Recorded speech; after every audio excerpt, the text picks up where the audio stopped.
खबरों के निष्पक्ष विश्लेषण के लिए सब्सक्राइब करें Jantantra TV and press the bell icon. Never miss any update. और देखिए, राजस्थान में सियासी संकट पर कांग्रेस ने बीजेपी पर बड़ा आरोप लगाया है। कांग्रेस नेता रणदीप सुरजेवाला ने कहा कि बीजेपी ने राजस्थान में सरकार गिराने की कोशिश की है। राजस्थान में बीजेपी की खरीद फरोख्त की साजिश सामने आई है। सीधे तौर पर हॉर्स ट्रेडिंग का आरोप कांग्रेस ने बीजेपी पर लगाया है। साथ ही पायलट गुट के 2 विधायकों को भी कांग्रेस ने पार्टी की प्राथमिक सदस्यता से निलंबित कर दिया है। निलंबित किए गए विधायकों में भंवरलाल शर्मा और विश्वेंद्र सिंह शामिल हैं। कांग्रेस नेता के मुताबिक सरकार गिराने में केंद्रीय मंत्री का नाम भी शामिल है। कांग्रेस ने केंद्रीय मंत्री गजेंद्र सिंह शेखावत, बीजेपी नेता संजय जैन और भंवरलाल शर्मा पर कार्रवाई की मांग की है और इसी मांग के बाद एफआईआर दर्ज की गई है। साथ ही साथ आपको बता दें कि राजस्थान टेप कांड के सामने आने के बाद बीजेपी नेता संजय जैन हिरासत में भी लिए गए। तो ऑडियो टेप में पैसे के लेन देन को लेकर कुछ बातचीत होती सुनाई दे रही है। ये कि कोरोना महामारी के बीचों बीच मोदी सरकार ने मध्य प्रदेश में भी प्रजातंत्र का चीरहरण कर डाला था। पूरा देश कोरोना से जूझ रहा था, पर इसी ITC, grand hotel, Manesar, Gurgaon से लेकर कर्नाटका तक कांग्रेस के विधायकों को हर कर ले जाकर कांग्रेस की सरकार मध्य प्रदेश में गिराने का षड्यंत्र किया जा रहा था। इन टेप्स में तथाकथित तौर से भारत सरकार के कैबिनेट मंत्री श्री गजेंद्र शेखावत जी, श्री भंवरलाल शर्मा जी, जो कांग्रेस के विधायक हैं, वे भाजपा नेता संजय जैन जी की तथाकथित बातचीत सामने आई। इस तथाकथित बातचीत में पैसों की सौदेबाजी, विधायकों की निष्ठा खरीदने और राजस्थान की सरकार गिराने का षड्यंत्र सामने आया। एसओजी इस बातचीत की जांच करेगी और इसकी वैधता की जांच करेगी। क्या षड्यंत्र था, इसकी जांच करेगी। इसकी बाकायदा जांच भी करेगी, इसकी वैधता की भी जांच होगी। जिन लोगों के इसमें नाम है उनके बयान भी दर्ज होंगे उनके खिलाफ। मेरा ये मानना है अब एसओजी को अब क्या देरी है। अब गजेंद्र शेखावत जी पर, भंवरलाल शर्मा जी पर, ये जो जैन साहब इसमें तथाकथित बातचीत में, इन पर एफआईआर दर्ज करना चाहिए। जरूरत हो तो गिरफ्तारी करनी चाहिए। और इस खबर पर ज्यादा बातचीत करेंगे हम। हमारे साथ डॉक्टर वरुण पुरोहित, कांग्रेस विचारक जो हैं, वो फोन लाइन पे जुड़ गए हैं। बहुत स्वागत है सर आपका जनतंत्र टीवी पर। मैं आपसे यहाँ पर ये जानना चाह रही हूँ कि जिस तरीके से कांग्रेस ने हॉर्स ट्रेडिंग का आरोप बीजेपी पर लगाया है, बीजेपी की तरफ से अभी सफाई दी जा रही है और समय समय पर दी जाती रही है कि सरकार गिराने में उसका कोई हाथ नहीं है, लेकिन बावजूद इसके अभी ये बड़ी कार्रवाई की संजय जैन जो है वो हिरासत में ले लिए गए हैं। कांग्रेस के लिए ये एक बड़ी जीत कही जाए कि वो जो आरोप लगा रही है इसको लेकर अब जांच आगे बढ़ रही है। रोमिता जी, पहले तो मैं बताऊं, कांग्रेस की सरकार को राजस्थान में कोई संकट नहीं है और इसमें जीत हार का कोई प्रश्न नहीं है। कहीं राजनीतिक भ्रष्टाचार होता है तो उसको उजागर करना ही चाहिए और वो हो रहा है। और जब मुख्यमंत्री कह रहे हैं, मुख्य सचेतक कह रहे हैं, वो भी वरिष्ठ नेता है, सांसद रह चुके हैं, उनको पूरा अनुभव है, तो ये हल्की बात नहीं है। तो अब एफआईआर दर्ज हुई है तो इसमें क्या बुरी बात है। गजेंद्र सिंह जी केंद्रीय मंत्री हैं, वो एक रेस्पॉन्सिबल पोस्ट पर हैं, उनको आकर के बयान देना चाहिए। अगर गलत है तो जांच हो जाएगी, फॉरेंसिक में जाएगी, ऑडियो की जो भी टेक्नोलॉजी से जांच होगी वो सामने आ जाएगी। तो बीजेपी का जो मनोवृत्ति रही है पिछले 1 साल में, लोग बालाकोट से जीत के जो लोकसभा में आए, उसके बाद ये कोई विधानसभा चुनाव नहीं जीत पा रहे हैं। हर स्टेट में इनको धक्का लग रहा था। तो ये चुनी हुई सरकार को गिराने का इन्होंने एक मुहिम चालू करी, उसका एंड राजस्थान से हो रहा है इनका। मध्य प्रदेश, कर्नाटक का इनका आप सब देख चुके हाल। उसके बाद आके राजस्थान में इन्होंने कोशिश करी तो अशोक गहलोत साहब को पार नहीं पा रहे हैं, क्योंकि इनकी सारी प्लानिंग फेल हो गई है, तो इसलिए सारे आरोप लगा रहे हैं। लेकिन राजस्थान सरकार का को कोई संकट नहीं है। और मैं एक भी विधायक, सचिन पायलट साहब जो हैं, उनको इन्होंने किसी भी तरह बरगला करके, उनके इल्यूजन्स उनके चारों तरफ क्रिएट करके, उनको जो उनका राजनीतिक भविष्य को जो चोट पहुंचाई है, उसके बारे में मैं कह दूं, एक भी विधायक भारतीय जनता पार्टी में जाने को तैयार नहीं है। वरुण जी, जो जानकारी हमारे पास है उसके मुताबिक जो गजेंद्र सिंह शेखावत हैं वो इस ऑडियो टेप को फर्जी बता रहे हैं। उन्होंने कहा है कि ये आवाज उनकी नहीं है, साथ ही वो ये भी कह रहे हैं कि वो किसी भी जांच के लिए तैयार है। भूमिता जी, पहले भी ऐसे कई किस्से आ चुके हैं राजनीतिक क्षेत्र में। ये राजनीतिक भ्रष्टाचार का प्रूफ मना कर दिया जाता है, लेकिन जितने भी पुराने आप नजीरे देखोगे वो सब यही कहेंगे, एक बार जो भी पकड़े में आता है वही कहता है फर्जी है फर्जी है। तो हमारे यहाँ पे सब सिस्टम बने हुए हैं। आप घबरा के रहो, फर्जी है तो जाएगा, टेस्ट हो जाएगा, फर्जी होगा तो आप पता लग जाएगा, आप निकल जाओगे उसमें से। आपको जैसे पार्टी विद द डिफरेंस हुआ करती थी बीजेपी, अडवाणी जी पे आरोप लगा था तो उन्होंने इस्तीफा दे दिया था, क्लियर हुआ सारा मामला, फिर वापस आ गए। तो वो चीज तो अब इनमें बची नहीं है, पार्टी विद द डिफरेंस तो खत्म हो गई है।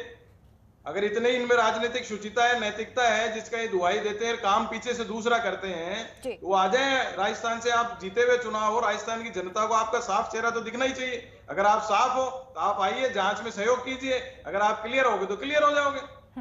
बिल्कुल। तो आगे क्या कुछ पार्टी का और स्टैंड रहने वाला है इस पूरे मसले को लेकर, क्योंकि जिस तरह से के मांग की गई है जांच की, अब वो जांच आगे भी बढ़ती दिखाई दे रही है। आज जब, क्योंकि मामला सब जुडिस है सभी विधायकों का, अभी 1 बजे सुनवाई है राजस्थान उच्च न्यायालय में, उनका क्या डायरेक्शन आता है, मैं जहां तक समझता हूं, मेरी ओपिनियन के हिसाब से विशेष राहत इनको मिलने वाली नहीं है। क्योंकि जो विधानसभा स्पीकर होता है उसकी पावर होती है, वो भी क्वासी जुडिशियल पोस्ट पे होता है। उनको किसी ने याचिका पेश की तो शो कॉज नोटिस जारी करना एक सामान्य प्रक्रिया है, आप किसी भी कोर्ट में जाते हो तो presiding officer show cause notice जारी करता है। इनको जाना चाहिए था, आप अपना जवाब पेश करते और आगे जो भी निर्णय लेते स्पीकर लेते। अब जैसे 2017 में जदयू के 2 राज्यसभा सांसदों की जो सदस्यता गई थी, उसमें यह पाया गया था कि लक्षण और आचरण देखा गया था कि अगर आप अपोजिशन पार्टी के कैंप में जाते हो, भाषण देते हो, सार्वजनिक बयानबाजी करते हो, जिससे ये लगना चाहिए, परिलक्षित होना चाहिए कि आप अपनी मेन पार्टी से डिसएसोसिएट हो रहे हो। तो इस केस में भी यही हो रहा है।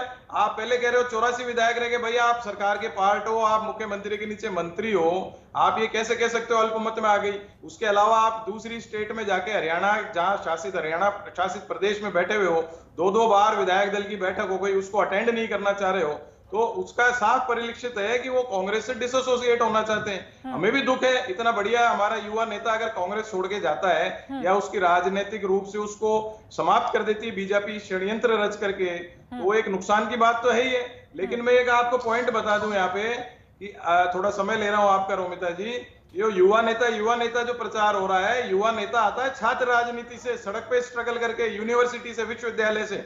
ये जो ऊपर से पेस्ट्री बॉयज आ जाते हैं, इनको स्ट्रगल करना चाहिए, पेशेंस रखना चाहिए। आपको इस उम्र में, मेरी भी कांग्रेस पृष्ठभूमि है, मेरे पिताजी सब वगैरह, मुझे तो नहीं मिला टिकट अभी तक, तो मैं तो नहीं अल्लाह मचा रहा कांग्रेस छोड़ के भाग रहा हूँ। और डी शिव कुमार जी कर्नाटक में जेल गए, सब गए, उसके बाद ये थोड़ी कांग्रेस छोड़ के जा रही है। तो अगर हम चुनावी कैंपेन देखते हैं तो यही युवा चेहरे आपके कैंपेनिंग में, आपके पोस्टर्स पर आगे दिखाई देते हैं और उन चेहरों की भी आप बात करते हैं। लेकिन जब किसी तरह के आत्मसम्मान की बात, क्योंकि सचिन पायलट की तरफ से जो भी अभी तक जानकारी सामने आई है, जिस तरीके का उनका एक्शन रहा है, वो कहीं ना कहीं यही बात होती रही है कि सरकार के फैसलों में उनकी भागीदारी बिल्कुल ना के बराबर थी, उनसे पूछकर कोई फैसले नहीं लिए जाते थे और वो दरअसल लगातार उपेक्षित महसूस कर रहे थे।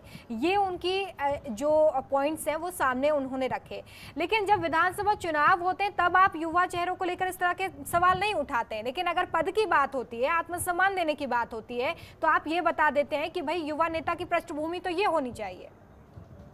नहीं, आप देखिए रोमिता जी, इनको क्या सम्मान नहीं मिला। प्रदेश कांग्रेस के अध्यक्ष इस उम्र में बन गए, बुजुर्ग लोग जाके आपको नमस्कार करते हैं, इससे ज्यादा क्या सम्मान लोगे। आप उप मुख्यमंत्री बने हुए हो, डिप्टी चीफ मिनिस्टर बने हो एक स्टेट के, आप एक आरोप लगा रहे हो साहब मुझे काम नहीं करने देते। आपके विभाग में तो आप ही काम कर रहे हो, आप ही सर्वे सर्वा होते हो, आप कैबिनेट मिनिस्टर हो, आपको कोई फिर भी कोई डिफरेंसेस है तो आपके पिता तुल्य हैं अशोक गहलोत साहब, आप जाके कह सकते हो चीफ मिनिस्टर को भाई मेरा ये काम नहीं हो रहा है। सारे मंत्री कहते हैं, ये थोड़ी है अब आप हर चीज मेरे को दे दी जाए, मुझे दे दी जाए। ये जो महत्वाकांक्षा के बाद आगे का लोभ लालच आ जाता है ना, उससे प्रॉब्लम आती है और ये इनके साथ प्रॉब्लम आई है। चलिए, ये बड़ा आरोप जो है वो आपकी तरफ से लगाया जा रहा है कि भाई यहाँ पे लोभ लालच की बात आ गई, जिस वजह से ये बगावती सुर सचिन पायलट को दिखाने पड़े। लगातार हम राजस्थान के सियासी संकट को लेकर बातचीत कर रहे हैं, जहां पर अब ऑडियो टेप के बाद FIR दर्ज हुई है। वार पलटवार कांग्रेस और बीजेपी की तरफ से किया जा रहा है। लगातार हम इस पर चर्चा भी कर रहे हैं। हमारे साथ वरुण पुरोहित, कांग्रेस विचारक, जुड़े हुए हैं। हमारे साथ पंकज जोशी जी भी अब इस चर्चा में जुड़ गए हैं, जो कि बीजेपी का पक्ष रखेंगे। पंकज जी, आपके पास आऊंगी, लेकिन उससे पहले वरुण जी, एक छोटा सा सवाल मेरा कि आपने ये कहा कि लगातार बीजेपी की तरफ से ये साजिश करी जा रही है कि कांग्रेस की सरकार अस्थिर हो राजस्थान में। अगर लंबे समय से इस तरह की कोशिश हो रही है तो राज्य में तो आपकी सरकार है ना, इतनी देर क्यों की गई? भूमिता जी, आपका सवाल बहुत बेहतरीन सवाल है। पूरे देश ने देखा, मध्य प्रदेश का, कर्नाटक का, मणिपुर का, गोवा का, एटसेट्रा जो ये सारी कार्रवाई इन्होंने की, सारे देश को पता है। आप लोगों ने, मीडिया नहीं होता तो इस जनता के सामने ये चीजें आती भी नहीं, ये छुपा लेते पर्दे के पीछे, ऐसी हरकतें करते रहते। राजस्थान में क्या हुआ, 1.5 साल, अभी तो 4-6 महीने तो कोरोना में निकल गए, उसके पहले 1 साल हम मानते हैं। 1 साल में जितने चुनाव हुए लोकल लेवल पर, निकायों के हों चाहे पंचायतों के हों, बीजेपी पूर्ण रूप से साफ हो गई। उसमें सबसे बड़ी बात थी कि जो शहरों के चुनाव, निकायों के चुनाव हुए, उसमें बीजेपी 25-30 साल से काबिज थी और शहरी पार्टी ही मानी जाती थी राजस्थान में, उसमें पूरी तरह साफ हो गए। तो ये पूरी तरह से फ्रस्ट्रेटेड हो गए। अब ये वही चीज रिपीट करना चाहते थे राजस्थान में, तो ये किसी ना किसी तरह से सचिन पायलट साहब को, उनको, उनके, मैं क्या कहूं, उनके बारे में, उनके चारों तरफ इन्होंने इल्यूजन्स क्रिएट कराए हैं। मैं आप ही के आरोपों को सवाल के रूप में लेकर जा रही हूं पंकज जी के पास। पंकज जी, सीधे तौर पर यहाँ पर वरुण जी ये कहना चाह रहे हैं कि आप तो राजस्थान में मध्य प्रदेश को रिपीट करने वाले थे, लेकिन उससे पहले ही उन्होंने ये सनसनीखेज खुलासा करा है, ऑडियो सामने रख दिया है। क्या कहेंगे? देखिए, मैं बहुत साफ सा कहता हूं कि जनता को जो गुमराह करने का काम किया है, पहली बात आप देखिए, आज बहुत पेपर में बड़ा छपा है कि मुख्यमंत्री के OSD ने जारी किया है वीडियो। जो है, आज जो वीडियो जारी किए हैं मुख्यमंत्री के OSD ने जारी किए हैं। मुझे बताइए OSD ने किस हैसियत से जारी किए हैं भाई? और मैं कह रहा हूं कि सरकार की ये इसका सोर्स क्या है? क्या SOG है, क्या ACD है, क्या पुलिस की क्राइम ब्रांच है? कहीं डिक्लेयर नहीं किया है। लेकिन ये जो खुद की घबराहट है ना कि OSD से जारी करवा रहे हैं। आप यदि किसी की निजता का हनन कर रहे हैं, कौन लोग टेप कर रहे हैं, कौन लोग बातें कर रहे हैं, पहली बात। दूसरी बात, इन्होंने कहा कि उनको जो है, अभी मैं सुन रहा था कि राजेश पायलट जी की महत्वाकांक्षा, गांधी परिवार का बलिदान याद आ जाता है, लेकिन राजेश पायलट का बलिदान याद नहीं आता अशोक गहलोत जी के परिवार के बाद में। मुझे बताइए, अशोक गहलोत जी का बलिदान है या राजेश पायलट जी के परिवार का बलिदान है? तय करे ये, और जनता जान रही है, जनता सुन रही है पूरे राजस्थान की। मैं कह रहा हूं, सुनिए, अरे सुन जाइए वरुण जी सुन जाइए। अभी तो, अरे वरुण जी, मैं बीच में नहीं बोला। पहली बात देखिए, ये बीच में बोलना बंद करवाएं। मैं बता रहा हूं, वरुण जी को ये याद नहीं है कि इनका जो है राजेश पायलट जी का बलिदान जो है इसी भूमि पर हुआ है, राजस्थान की भूमि पर हुआ है, और राजनीतिक कारणों से ही हुआ है। इस चीज को भूलना नहीं चाहिए कांग्रेस को।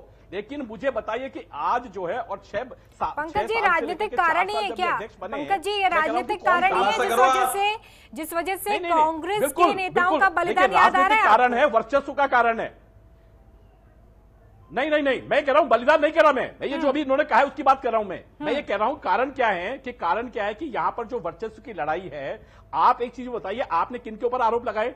हुडला जी भारतीय जनता पार्टी के कार्य जो है विधायक थे ना, आप लेके कौन गया उनको? बीजेपी ने भेजा था उनको या आप लेके गए थे? और किसके सामने लेके थे? राहुल गांधी जी जब आए थे रामलीला मैदान के अंदर, वरुण जी शायद होंगे वहां पर नीचे कुर्सी के ऊपर, वरुण जी से पूछिए कि उन पे जो है हमारे सारे विधायकों को लेके गए थे, गले मिलवाया गया था, और गहलोत साहब भी थे। उन्होंने तब ये कहा था कि मैं लेके आया हूं, और आज कह रहे कि सचिन पायलट जी ले गए। मुझे समझ में नहीं आता कि किस तरीके की राजनीति है ये। और इसीलिए कह रहा हूं कि ये सारा का सारा जो है अंदर से जो कुंठा भरी हुई है जो विधायकों में है। आज भी आप देखिए कि लोग क्या कह रहे हैं, भारतीय जनता पार्टी आज भी सारे विधायक खुले घूम रहे हैं, आज भी कहीं कोई दिक्कत नहीं है। लेकिन कांग्रेस पार्टी आज सरकार आप इन आरोपों को सिरे से खारिज कर रहे हैं। बीजेपी पूरी तरीके से जांच के लिए तैयार है। जो आरोप लगाए जा रहे हैं उसमें अगर जांच आगे बढ़ती है तो बीजेपी को इससे कोई दिक्कत नहीं है, आप ये कह रहे हैं? बिल्कुल नहीं है। और मैं आपको एक और बता दूं, रोमिता जी, एक चीज और बता दूं, क्या इनको संविधान के ऊपर भरोसा है कि नहीं है, पहली बात, और संवैधानिक एजेंसियों पर भरोसा है कि नहीं है। आप देखिए, सारे के सारे काम जो कराए जा रहे हैं वो स्टेट लेवल के लोगों से कराए जा रहे हैं और खुद के OSD से कराए जा रहे हैं। एक भी शिकायत कोई कोर्ट में गई क्या? कोई जो है CBI के पास गई क्या?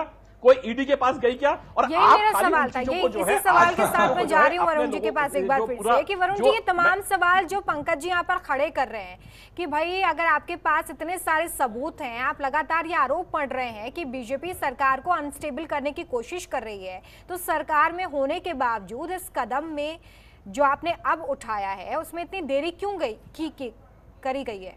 नहीं, देरी नहीं की गई। आज पंकज जी को मैं अपडेट कर दूं, महेश जोशी जी ने एफआईआर दर्ज कराई है, आप देख लीजिएगा। और आप बार बार सीबीआई ईडीआई का जो नाम ले रहे हैं ना, ईडी का सीबीआई का, तो ये चाहते हैं कि सेंट्रल एजेंसी के पास चले जाए।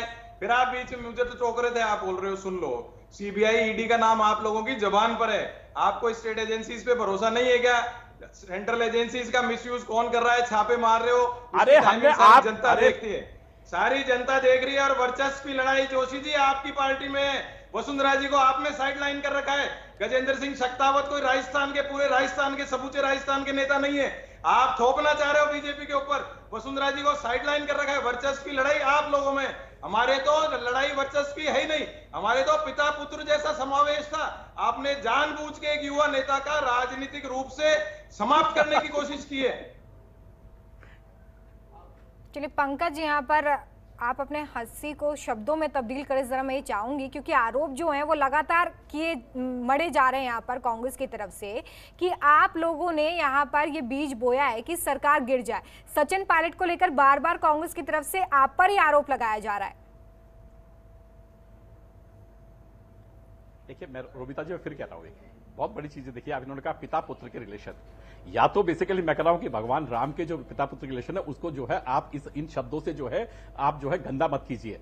यदि पिता पुत्र के रिलेशन होते तो 10 दिन नहीं लगते सरकार बनने में। 2018 में जब चुनाव जीते थे तो 10 दिन नहीं लगते, वहां पर आप जो है पिता पुत्र लड़ते नहीं है जाकर के आला कमान के सामने कि मुझे दे दीजिए सीट, मुझे मुख्यमंत्री बनना है, मुझे बनना है। पहली बात। दूसरी बात, जो लगातार ये कह रहे हैं कि इन चीजों के लिए, मैं कह रहा हूं कि ये लड़ाई जो है, ये लड़ाई अभी से नहीं है, ये लड़ाई जब से सचिन पायलट जो है अध्यक्ष बनकर के आए तब से है। और ये पहले टिकट बंटवारे में हुई, और आपने खुद ने देखा, ये तो बहुत लोगों ने चलाया, डिनर डिप्लोमेसी हुई कि नहीं हुई, टी डिप्लोमेसी हुई कि नहीं हुई, यहां के लोगों ने बार बार चुनाव से पहले बैठाने की कोशिश की कि नहीं की, लगातार मीडिया ने दिखाया। पूरा हिस्ट्री यदि आप देखेंगे तो यहां की जनता समझ रही है। और हालात ये बन गए हैं कि छोटा कार्यकर्ता अब ये पेशो पेश में है कि वो जाए तो जाए कहां। और इन्हीं कारणों से आज जो है बीजेपी का अगला स्टैंड क्या होने वाला है इस पूरे मसले को? कांग्रेस जो है अपने, देखिए, भारतीय जनता पार्टी का बिल्कुल जो है, हमने पहले भी कह दिया था कि हम जो है इनकी लड़ाइयों को, वर्चस्व को देख रहे हैं। और ये जनता ने हमें जो मौका दिया है, यदि ये अस्थिर सरकार है और अस्थिर सरकार होती है, क्योंकि निश्चित रूप से जो है ये सरकार अल्पमत में आ गई है, जो भी वैधानिक अधिकार होंगे, जो भी वैधानिक चीज होगी, संविधान के अंतर्गत रहते हुए हम जनता की चीजों पर खरे उतरेंगे। वरुण जी, मुझे लगता है कि अगर आपने पंकज जी को ध्यान से सुना है तो वो ये कह रहे हैं कि जनता ने हमें मौका दिया है, मतलब बीजेपी संभावनाएं तलाश रही है। ये खुद परेशान है, सरकार बिगड़ रह नहीं सकते हैं, इसीलिए चुनी हुई सरकार को पूरे देश में गिरा रहे हैं। ये आप देखो, इनके शब्दों का आपने पूरा वर्जन सुना होगा। भारतीय जनता पार्टी की कोई बात नहीं की, कांग्रेस में ये हो रहा है, कांग्रेस के कार्यकर्ता, भैया आप कांग्रेस के प्रतिनिधि हो, कांग्रेस के कार्यकर्ता हो, आपको क्या पता कांग्रेस के अंदर क्या हो रहा है? आप भारतीय जनता पार्टी की तो बात नहीं करते हो। वसुंधरा जी को आपने साइडलाइन कराया, वो नहीं आ रही मीटिंग में, उस पर कोई कुछ नहीं बोलेंगे। हम तो खुले दिल से बोलते हैं हर बात, हम कोई हमारी गलती हो तो स्वीकार करते हैं, हम इसमें क्या प्रॉब्लम की बात है भाई? आप हमारी पार्टी के बारे में आप इतना कुछ जानते हो और बोलते हो जैसे कोई पार्टी के प्रवक्ता हो। आपको इंटरनल पार्टी मैटर्स के बारे में क्या पता? अभी पार्टी में ऐसे टिकट हो रहे थे, वैसे हो रहे थे, इनकी पार्टी में नहीं होता है क्या सब? इनकी पार्टी में टिकट कैसे वितरण होता है सबको पता है। आज इनके यहाँ पर कार्यकर्ताओं का शोषण होता है, हमारे यहाँ तो मुख्यमंत्री का टिकट भी कट जाता है। ठीक है, ठीक है। पंकज जी, जिस तरीके से आपने कहा कि अगर जनता मौका देती है तो कुछ संभावना बनती है, जरा मैं आपसे ये जानना चाहूंगी कि जब से ये सियासी घटनाक्रम चल रहा है, अगर इतनी संभावनाएं आप देखते हैं राजस्थान की राजनीति में अपने लिए, तो क्यों आपकी पूर्व मुख्यमंत्री जो हैं उन्होंने अब तक एक भी बैठक में हिस्सा नहीं लिया, एक सिंगल ट्वीट या सिंगल रिएक्शन उनकी तरफ से सामने नहीं आई है? क्या सिर्फ बीजेपी में जो दूसरे नेता है वही अभी संभावनाएं तलाश रहे हैं, ऊपर तक बात नहीं पहुंची है? देखिए मैंने आपको बताऊं, वसुंधरा जी तो देखिए फिर भी प्रदेश के नेता हैं और हमारी उसमें हैं, लेकिन आप देखिए केंद्र सरकार के नेताओं ने भी अभी कुछ नहीं किया। और एक सभी का एक जवाब है कि जो केंद्रीय नेतृत्व कहेगा, केंद्र की बात तो बाद में आती है ना, केंद्र की बात तो बाद में आती है। अगर वसुंधरा राजे की हम बात करें तो वो बीजेपी की तरफ से एक बड़ा चेहरा है, उनकी तरफ से रिएक्शन आना इस पूरे मामले में बिल्कुल स्वाभाविक सी है। देखिए मैं आपको यही कह रहा हूं कि ये जो बड़े चेहरे के नाम आते हैं ना, ये कांग्रेस की परिपाटी है। मुझे बताइए कि आज 2000 में जो है, जो ऊपर बैठे हुए लोग हैं, उनमें से बड़े चेहरे कौन कौन थे? कोई चेहरा था? हमारे यहाँ बड़े चेहरे जो है, मैं कह रहा हूं आपको, यह कार्यकर्ता वाली पार्टी है, यहां पर कार्यकर्ता को जो दायित्व दिया जाता है वो बड़े चेहरे बनते हैं। और आज आप देखिए कि मैं लगातार कि प्रदेश अध्यक्ष जी के नाते जो है लगातार जवाब आ रहे हैं। हमारे जो नेता प्रतिपक्ष हैं उनके जवाब हैं, जिनको बेसिकली जो पद है, संवैधानिक पद है जो देना चाहिए वो दे रहे हैं। और आंतरिक पार्टी के अंदर जहां तक बात है, पूरे लोग एक हैं। और आज यदि आप देखें तो जैसे ही जो है हम सपोर्टर पार्टी ने प्रश्न उठाए हैं, हमने उसका जवाब दिया है। पहली बात। दूसरी बात, आप ये जो बात कर रहे हैं कि हमारे यहाँ ये नहीं है, तो मैं कह रहा हूं आप एक चीज बताइए कि आज जो है ज्योतिरादित्य सिंधिया जी को हटाने के लिए उन्होंने बीजेपी ने हटा दिया। आज मिलिंद देवड़ा यदि कल को चले जाएंगे तो कौन कहेगा? संजय झा यदि चले गए तो किसको दोष देंगे? जतिन प्रसाद चले जाएंगे तो किसको दोष देंगे? दीपेंद्र हुड्डा चले जाएंगे तो किसको दोष देंगे? और कितने नाम बताऊं मैं आपको कि जितने नाम आपको लगातार यदि मैं बताता जाऊंगा। कपिल सिब्बल साहब ने क्या ट्वीट किया? आप बताइए कि जब घोड़े अस्तबल से चले जाएंगे, तब जाकर के जनता जागेगी। मुझे बताइए ना कौन का है जब इतने बड़े बड़े नेता नहीं। बहुत शुक्रिया आप दोनों का हमारे साथ इस चर्चा में जुड़ने के लिए। तो देखिए, राजस्थान की राजनीति में जो ये ऑडियो टेप है वो इस वक्त काफी बवाल मचा रहा है। कांग्रेस की तरफ से जो सवाल खड़े किए गए हैं उसका बीजेपी जवाब दे रही है और ये कह रही है कि साजिश में कहीं भी बीजेपी अपनी भागीदारी नहीं देखती है, किसी तरह की कोई भागीदारी नहीं है। हालांकि अब जो कानूनी कार्रवाई है वो आगे बढ़ रही है और देखना होगा कि इस पूरे मसले में अब क्या कुछ होता है। अब से कुछ देर बाद ही 1 बजे एक बार फिर से बागी विधायकों की याचिका पर भी हाईकोर्ट में सुनवाई होगी, जिसके बाद आगे राजस्थान की राजनीति की दिशा और दशा तय होगी। खबरों के निष्पक्ष विश्लेषण के लिए सब्सक्राइब करें Jantantra TV and press the bell icon. Never miss any update.